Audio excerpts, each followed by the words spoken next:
notre projet s'inscrit dans le cadre de la compétition internationale, Baha SAI, organisée par la SAI International, où les étudiants devraient concevoir, construire et faire rouler des buggy tout-terrain, capables de résister à des conditions énormes.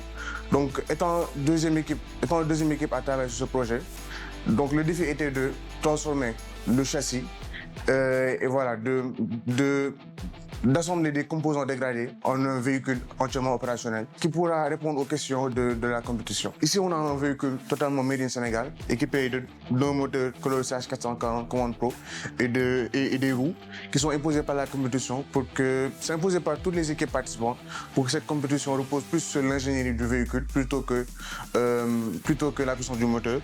Donc pour cela, nous avons eu à travailler sur pas mal d'options mécaniques.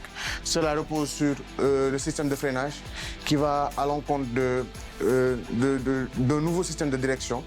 Et tout cela est équipé par une boîte de vitesse semi-automatique qui servira juste à pouvoir avancer, faire des manœuvres arrière, etc.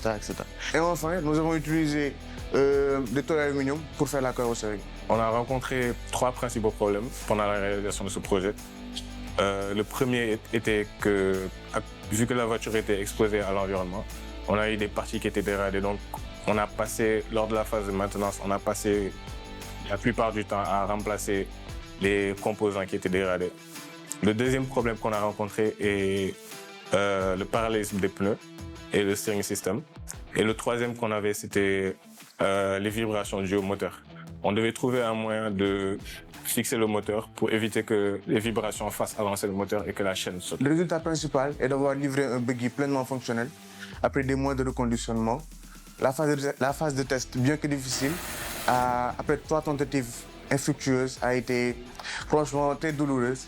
Mais ça nous a permis de revoir le véhicule, d'apporter des solutions concrètes aux problèmes. Et voilà, ça nous a permis aussi de revenir plus fort le lendemain.